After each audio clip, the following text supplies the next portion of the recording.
Welcome to the Filthy Kitchen. I am the Squadgeman, and this kitchen certainly is filthy. It is 4:30 in the morning, and I am going to cook this steak.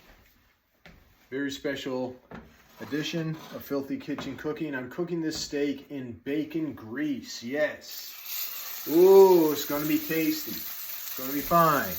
Bacon grease is a wonderful medium to cook steaks in. Olive oil is great, but olive oil breaks down in the heat of the frying pan. Even though it's on medium heat, bacon grease will hold up better. Probably not the healthiest thing to cook it in, but I don't know. These ideas change with time, but it should be tasty. Now, problem, I do not have a timer. My old phone that I use as a timer is dead. So I'm just going to time this. I put 2 minutes on the timer. It's been in there for roughly 30 seconds or so, maybe longer. That's fine. But anyway, the beauty of the bacon grease is it's not going to break down as quickly as the olive oil. So I should be able to cook these two steaks quite comfortably in the same puddle of olive oil. When oil is burned or cooked or whatever, whether in a frying pan or whether in the engine of your car, it breaks down, which means it cooks. You're actually cooking it. And when oil cooks, it loses a lot of its lubricating ability, and it also becomes acidic and toxic. The lubrication issue is a big thing in your vehicle, but the breaking down of your cooking oil is the toxicity and the acidity, which is what you want to avoid. So I know on this channel you've seen me cook two steaks in the same portion, same puddle, whatever we call it, of cooking oil, olive oil. Not really a great idea. But cooking this steak's not going to be an issue because bacon grease is better for this purpose. Duck fat, probably the best stuff you can use. Beef tallow, another wonderful cooking oil. Olive oil is excellent for you, but it's best raw. Pour it over some vegetables as like a salad dressing or something, possibly with some balsamic vinegar, or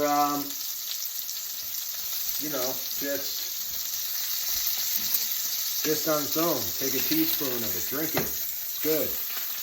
Ooh, lovely. This looks fine. This looks lovely. I can't wait to dine on this. In the meantime, I'm going to season this here piece of meat. When I season the meat, I just use salt and pepper. The flavor of the bacon grease should improve it. The best thing to probably use is bear grease, but you can't buy bear grease unless you know someone who hunts bears and is willing to gift you some. Then you're probably fresh out of luck with bear grease, but I mention it just because I'm talking about superior cooking oils, and bear grease is probably the best stuff on God's green earth. But bacon fat's pretty good. Duck fat is good, and I'm not disparaging avocado oil or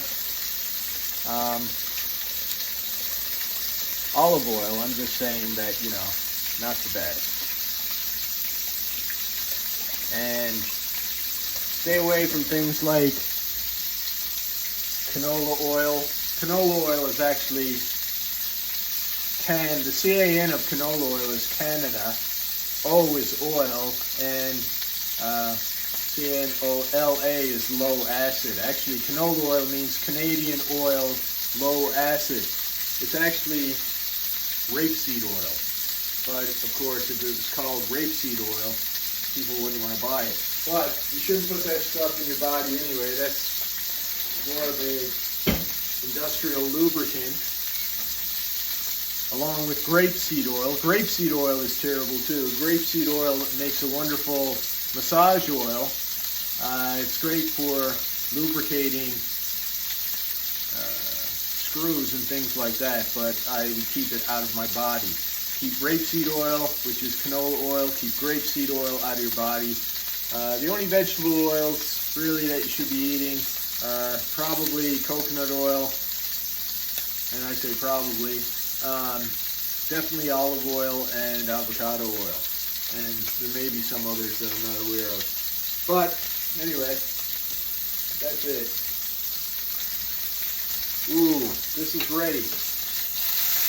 Look at that beautiful piece of meat. Now, other than that, butter's a good oil to, butter is good to cook stuff in. You know, animal fat is better than, ooh, all right, that's the timer. Now, I put the timer on for 3 minutes.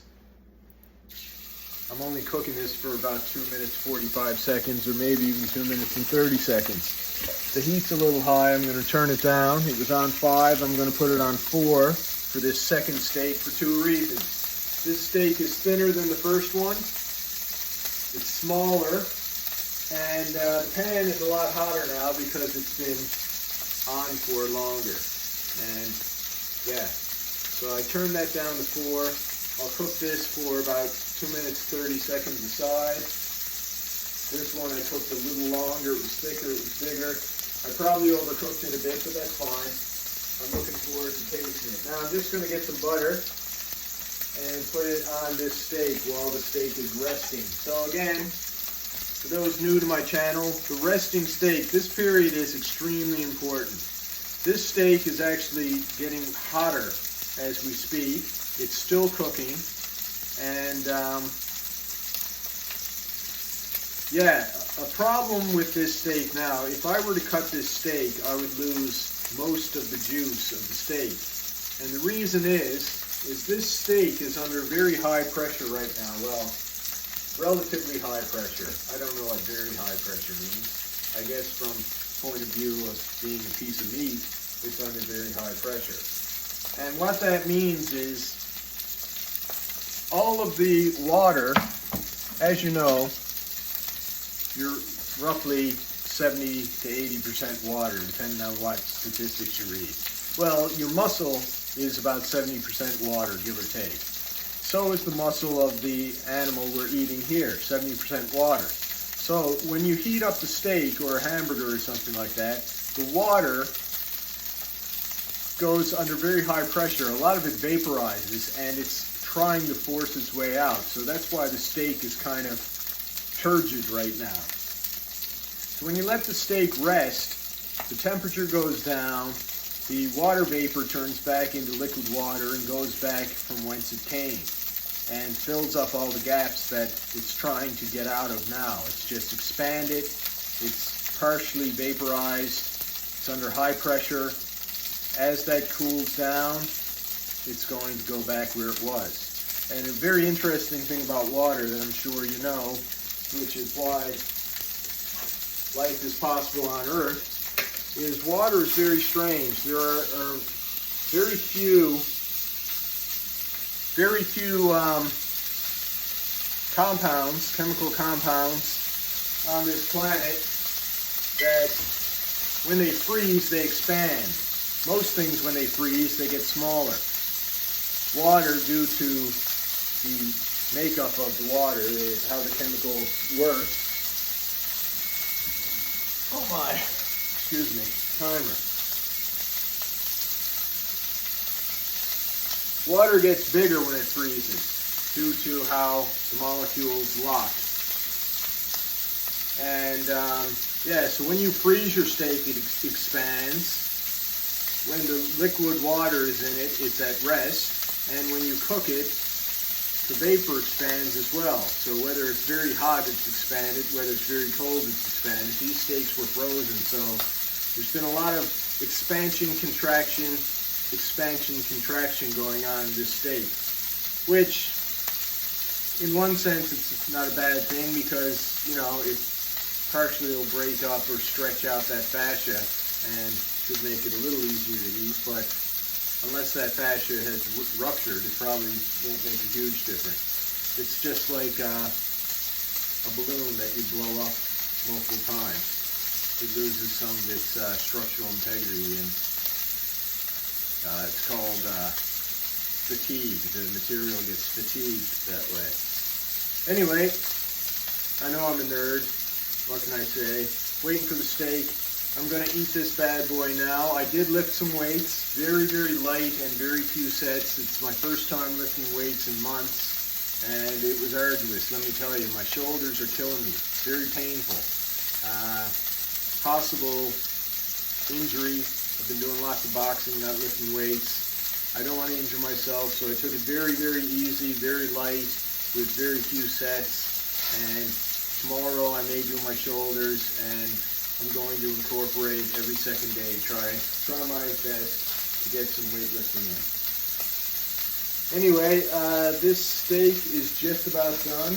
I'll give it another 15 seconds. I would stop this video now, however, I don't have time to do my sign off. So I will finish this. I'll turn off the heat. Once this timer goes off, we'll call that done. Everything is off. Take the steak. Ooh, another beautiful piece of meat. Put that aside. This steak I'm going to have with some eggs because it's a smaller steak. It's not big enough for me.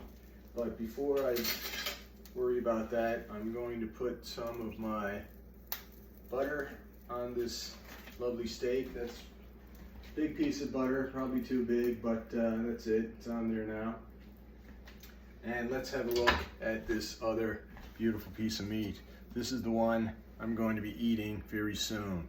Ooh, it looks lovely. Can't wait to see. And yeah, if you're interested in how it turned out, send me a message.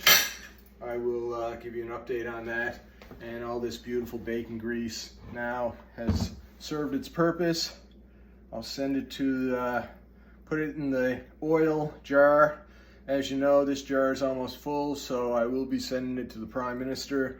Postage paid, free postage to send stuff to the Prime Minister. So I hope I can get a box and send that up to Ottawa.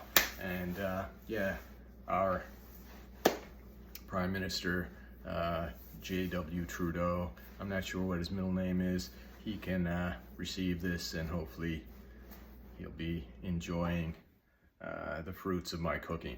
Anyway, thank you for your time. Who loves you, baby? This guy, don't forget about it. And also, remember, you're somebody's favorite person in this world, probably mine. I put up a very nice shaving video earlier. I hope you check that out. I'm going to shout out one of my viewers next week on the shaving video. I don't think he sees my cooking videos.